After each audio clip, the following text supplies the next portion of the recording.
साथियों, जय श्री राधे कृष्ण। आज मैं आपको मथुरा, गोकुल, वृंदावन, बरसाना, नंदगांव, गोवर्धन महाराज और फतेहपुर सीकरी, आगरा का लाल किला, आगरा का ताजमहल, ये संपूर्ण यात्रा 5 दिन में कराने वाला हूं। और इतने सरल तरीके से यात्रा में आपको बताऊंगा कि कितना खर्च होने वाला है, कहां रुकें, कैसे जाएं। तो साथियों, आज का वीडियो शुरू करूं उसके पहले मैं आपको एक खुशखबरी बता दूं। श्रीधाम एक्सप्रेस का स्टॉपेज सुहागपुर रेलवे स्टेशन पर होने वाला है। तो चलिए साथियों, आज का वीडियो शुरू करते हैं। पहले दिन की यात्रा। पिपरिया रेलवे स्टेशन पर श्रीधाम एक्सप्रेस का रात्रि 8 बजे आगमन होता है। पिपरिया से मथुरा तक का किराया स्लीपर का 425 रुपया प्रति व्यक्ति होता है और यह ट्रेन 12 घंटे का समय लेती है। सुबह सुबह 8 बजे हम आगरा कैंट रेलवे स्टेशन पहुंच गए। आगरा कैंट रेलवे स्टेशन से फतेहपुर सीकरी बहुत नजदीक है, इसलिए हमने यहीं उतरने का निर्णय लिया। आगरा कैंट रेलवे स्टेशन के बाहर से ही आपको शेयरिंग ऑटो मिल जाते हैं जो 10-10 रुपया प्रति व्यक्ति में आपको ईदगाह बस स्टैंड पहुंचा देते हैं। ईदगाह बस स्टैंड से प्रति घंटे एसी बस चलती है। इन एसी बस का किराया 60 रुपया प्रति व्यक्ति होता है, जो फतेहपुर सीकरी तक पहुंचने में लगभग 1.5 घंटे का समय लेती है। सुबह सुबह 10 बजे हम फतेहपुर सीकरी के बस स्टैंड पहुंच चुके थे। बस स्टैंड के ही लाकर में हमने 20 रुपए में हमारा बैग जमा किया और हम निकल पड़े बुलंद दरवाजा की ओर। बुलंद दरवाजा बस स्टैंड से ही दिखाई देता है। ये पूरा क्षेत्र 3 भागों में बटा हुआ है। पहले भाग में बुलंद दरवाजा है, जामा मस्जिद है और शेख सलीम चिश्ती की दरगाह है। ये पूर्णतः फ्री है। दूसरे भाग में जोधाबाई का महल है, जोधाबाई की रसोई है, अस्तबल है, मरियम का महल है, रुकैया का महल है। और इसके तीसरे भाग में दीवाने खास है, पंचमहल है, अनूप तालाब है, ख्वाबगाह है। ऐसे बहुत अच्छे अच्छे स्थान हैं। दूसरे और तीसरे भाग में जाने के लिए आपको 50 रुपया प्रति व्यक्ति टिकट कटाना पड़ती है। ये पूरा भाग सब भ्रमण करने में आपको लगभग 1.5 से 2 घंटे लग जाते हैं। 1 बजे हम फतेहपुर सीकरी बस स्टैंड से एक साधारण बस में बैठे। हालांकि ये भी यूपी परिवहन निगम की ही बस थी, लेकिन एसी ना होने के कारण इसका किराया 50 रुपया प्रति व्यक्ति था और इसमें जो समय है वो 1 घंटा लगा हमें आगरा तक आने में। हम आगरा के साईं की तकिया नामक स्थान पर उतर गए। यहां से ताजमहल बहुत नजदीक है। वहां से हमने 50 रुपए में एक ऑटो किया और हम पहुंच गए ताजमहल। ताजमहल के गेट के सामने से लगभग 750 मीटर की दूरी पर टिकट घर है, लेकिन यहां पर एक ऑटो चलते हैं। उन ऑटो में 20 रुपया प्रति व्यक्ति सवारी लगता है। उनका भी आनंद ले लिया जाए, ऐसा हमने सोचा और उन ऑटो के माध्यम से हम ताजमहल के टिकट घर के पास तक पहुंच गए। वहां जाकर देखा तो बहुत भीड़ थी। हमारा पहले तो मन हुआ कि हम ताजमहल देखने ना जाएं, लेकिन फिर हमने यहां पर अपना बैग जमा किया। वहां पर भी 20-20 रुपए लगे। हालांकि फ्री काउंटर भी है जहां पर बैग जमा किए जा सकते हैं, जिसके बारे में जानकारी हमको पहले नहीं थी। यहां पर ताजमहल की टिकट 50 रुपया प्रति व्यक्ति में कटती है और ताजमहल के अगर अंदरूनी हिस्से में जाना है तो 200 रुपए प्रति व्यक्ति टिकट आपको और कटाना पड़ती है। हमने 50 रुपया प्रति व्यक्ति वाली टिकट कटाकर ताजमहल के दर्शन किए। ताजमहल में घूमने में भी आपको लगभग घंटे से 1.5 घंटे का समय लगेगा और आप अद्भुत नजारा ताजमहल का देख पाएंगे। यमुना नदी के किनारे पर यह है। यहां से आपको यमुना नदी के दर्शन भी होते हैं। अंदर इसके एक म्यूजियम भी है, उसको भी आप देख सकते हैं। लगभग 1.5-2 घंटे यहां घूमने के बाद हमने सोचा कि आगरा के लाल किले को जाया जाए, लेकिन आगरा का लाल किला पहुंचते पहुंचते हमको शाम के 5 बज चुके थे और लाल किला बंद हो चुका था। चूंकि आगरा का लाल किला बिजली घर बस स्टैंड के पास में ही है, तो बिजली घर बस स्टैंड से चलती हैं मथुरा के लिए बस। आगरा के बिजली घर बस स्टैंड से मथुरा तक का किराया 81 रुपया प्रति व्यक्ति है। यूपी परिवहन निगम की बस को मथुरा तक पहुंचने में 1.5 घंटे का वक्त लगता है। रात्रि 7:30 बजे हम मथुरा बस स्टैंड पर पहुंच चुके थे। यहां से हमको जाना था कृष्ण जन्मभूमि। हम शेयरिंग ऑटो के द्वारा 10 रुपए प्रति व्यक्ति में कृष्ण जन्मभूमि के गेट नंबर 1 पर पहुंच गए। गेट नंबर 1 के पास में ही है अंतरराष्ट्रीय विश्राम गृह। ये बहुत ही शानदार विश्राम गृह है। हम जब यहां पर पहुंचे तो कुछ ही रूम बचे थे। हमने एक रूम नीचे वाला जो कि 600 रुपए में था उसको हमने ले लिया, जिसमें संपूर्ण व्यवस्थाएं थी, गीजर वगैरह। और हमने यहां से स्नान करने के बाद हम पहुंच गए कृष्ण जन्मभूमि मंदिर, जो कि बिल्कुल विश्राम गृह के बाजू में ही है। चूंकि उस दिन सूर्य ग्रहण का समय था, इसलिए मंदिर थोड़ा लेट खुला था और हम 8:30 बजे तक मंदिर में दर्शन करने के बाद, और यही विश्राम गृह के बाजू में ही एक भोजनालय है, उसमें 100 रुपया थाली में हमने भोजन करने के बाद हमारे रूम में आकर दूसरे दिन की यात्रा। दूसरे दिन सुबह 5 बजे हम जल्दी उठे और स्नान करने के बाद कृष्ण जन्मभूमि मंदिर के पास में ही है पोतरा कुंड।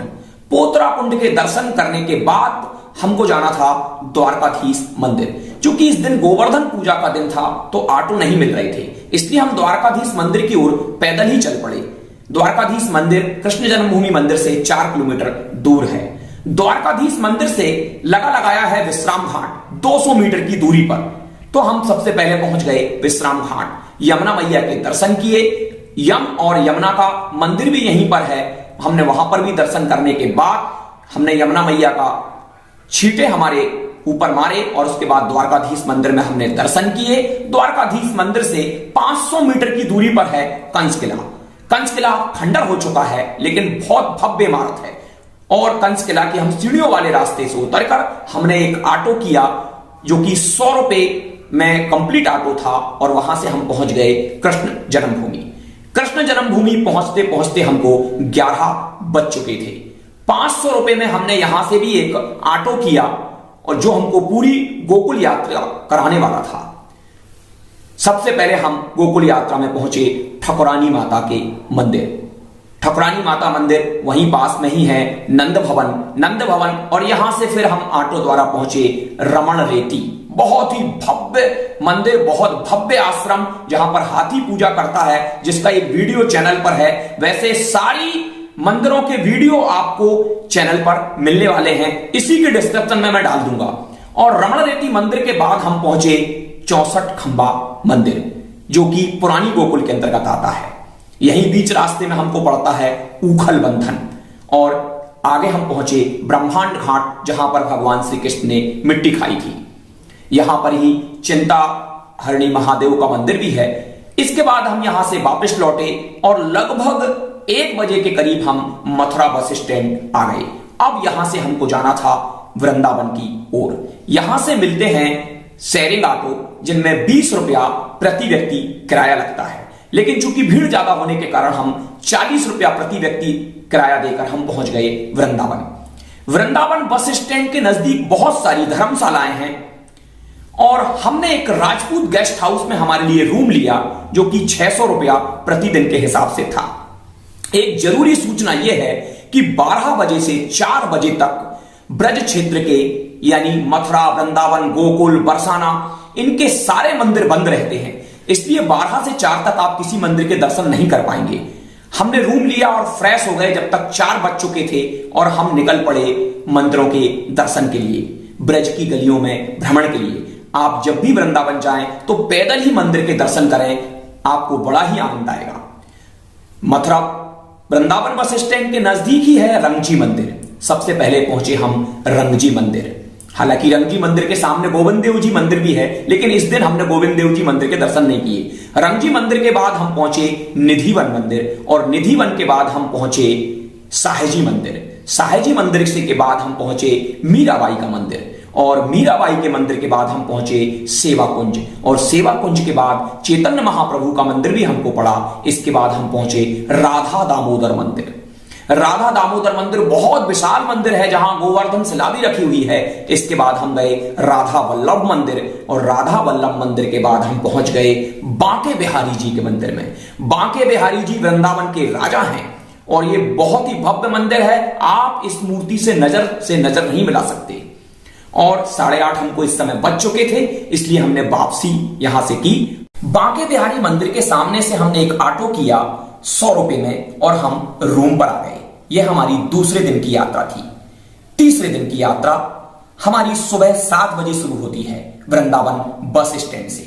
7 बजे वृंदावन बस स्टैंड से बरसाना के लिए पहली बस है। जिसका किराया 67 रुपया प्रति व्यक्ति है, जो कि लगभग 1.5 घंटे में आपको बरसाना पहुंचा देती है। बरसाना बस स्टैंड के पास में ही है राधा रानी का मंदिर। हम पैदल ही राधा रानी के मंदिर पहुंच गए, लगभग जिसमें 300 सीढ़ियां थी। लौटते समय हमने कम सीढ़ियों वाला रास्ता चुना।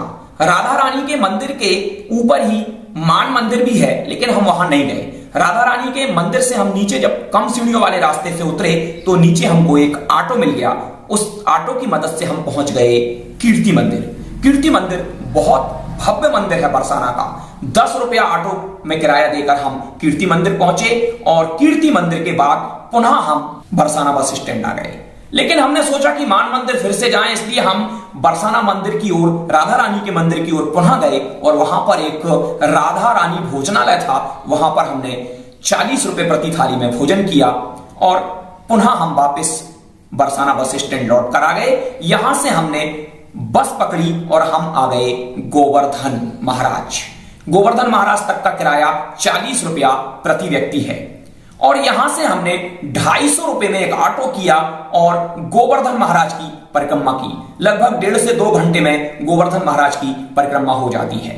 गोवर्धन बस स्टैंड पर लगभग हम शाम को 5 बजे आ चुके थे और यहां से हमने बस में 40 रुपया पुनः देकर हम आ गए वृंदावन की ओर। लेकिन हम वृंदावन बस स्टैंड पर ना आकर बीच रास्ते में ही हम वैष्णो देवी मंदिर के सामने उतर गए। वैष्णो देवी मंदिर बहुत ही भव्य मंदिर है, आप इस मंदिर को जरूर देखें। वैष्णो देवी मंदिर में आपको कम से कम 1 से 1.5 घंटा लग जाएगा। इसके बाद हम यहां से एक ऑटो के माध्यम से पहुंच गए प्रेम मंदिर। हालांकि वैष्णो देवी मंदिर और प्रेम मंदिर के बीच में आपको चंद्रकांत जू मंदिर पड़ता है, जो कि बहुत ही भव्य मंदिर है। आप उस मंदिर के दर्शन भी कर लें। प्रेम मंदिर में दर्शन करने के उपरांत प्रेम मंदिर के सामने से ही हमने, जो कि यूपी परिवहन निगम की बस चलती है, उसके माध्यम से हम पुनः हमारे रूम पर आ गए, क्योंकि हमारा रूम तो वृंदावन बस स्टैंड के पास में ही था। 20 रुपया किराया लगा बस में 2 लोगों का। यात्रा का चौथा दिन। वृंदावन बस स्टैंड से हमने मथुरा की ओर जाने वाली बस से हम पहुंच गए पागल बाबा मंदिर, 10 रुपया प्रति व्यक्ति में।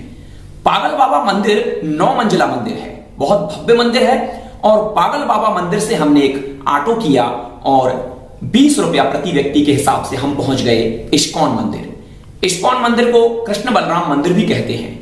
इस्कॉन मंदिर के बाद हमने पैदल यात्रा शुरू कर दी और हम पहुंच गए कालीदह मंदिर। यहां पर भगवान श्री कृष्ण ने कालिया नाग का मर्दन किया था। चूंकि इस पूरी यात्रा में मैं और मेरी पत्नी ही होते हैं और यात्रा में जितना आनंद पैदल में आता है उतना आनंद आपको वृंदावन और मथुरा में तो किसी वाहन से नहीं आएगा। इसलिए मेरी आपको व्यक्तिगत सलाह है कि आप इन ब्रज की गलियों में पैदल घूमें तो आपको बहुत आनंद आएगा।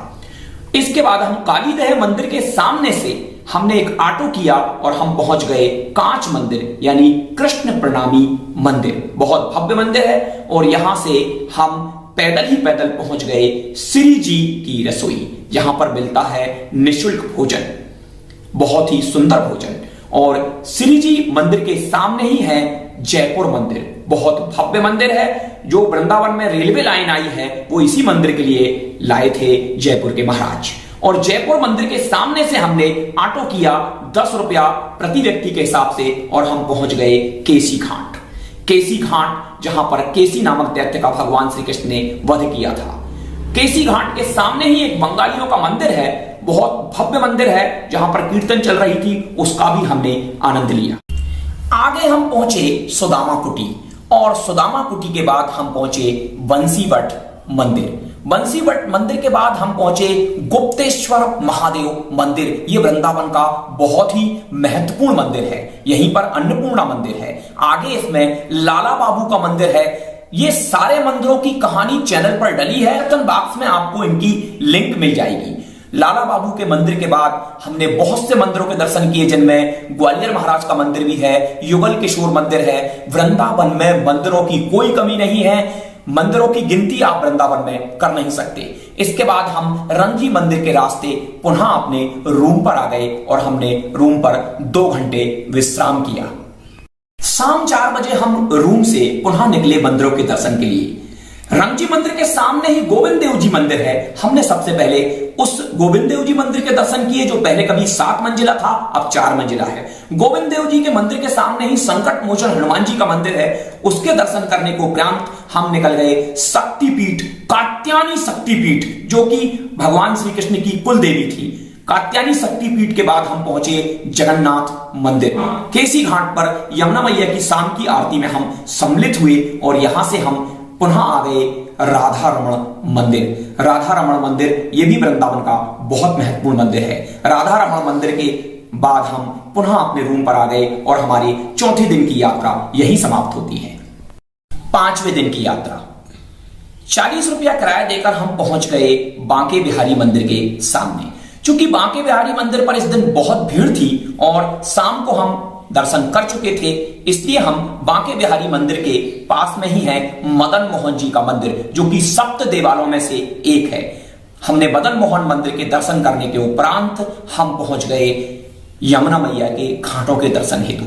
इसमें युगल किशोर घाट, युगल किशोर घाट के बाद हम पहुंचे चीर घाट, जहां पर भगवान श्री कृष्ण ने गोपियों के वस्त्र चुराए थे। उसके बाद हम पहुंच गए इमली तालाब, जहां पर एक इमली है जो 500 साल पुरानी है और इनके वीडियो इसी के डिस्क्रिप्शन बॉक्स की लिंक में है, आप उसके माध्यम से वीडियो को देख सकते हैं। इमली तालाब में ही है चैतन्य महाप्रभु की बैठक, हमने उसके भी दर्शन किए। क्योंकि इसी दिन हमारी ट्रेन मथुरा से 3:25 पर थी, इसलिए हमको 1 बजे यहां से निकलना थी। तो यहां पर हमने बहुत सारे मंदिरों के दर्शन किए हैं, लेकिन कुछ मंदिरों के नाम मुझे वर्तमान में याद नहीं आ रहे हैं। तो यहां से इसके बाद हम पहुंच गए हमारे रूम पर और वृंदावन बस स्टैंड से हम बैठ गए मथुरा की ओर। 16 रुपया किराया लगता है वृंदावन से मथुरा का एसी बस में। हम आ गए मथुरा और कृष्ण जन्मभूमि के पास बस रुकी और वहां से हमने एक ऑटो किया और उसके माध्यम से हम पहुंच गए मथुरा रेलवे स्टेशन। और मथुरा रेलवे स्टेशन से 3:25 पर हमारी ट्रेन आई और हम आ गए इटारसी रेलवे स्टेशन। ये थी हमारे 5 दिन की मथुरा वृंदावन की यात्रा। साथियों, आप कमेंट के माध्यम से मेरे को पूछ सकते हैं, अगर आपको कोई भी जानकारी चाहिए हो तो। आप चैनल पर आए हैं तो चैनल को सब्सक्राइब जरूर कर लें और इस वीडियो पर एक लाइक करें और एक कमेंट भी दें। और अगर आपको इन सभी यात्राओं से संबंधित वीडियो देखना है तो इसके डिस्क्रिप्शन बॉक्स में सारे वीडियो की लिंक दी गई है, उनके माध्यम से आप वीडियो देख सकते हैं। जय श्री राधे कृष्ण।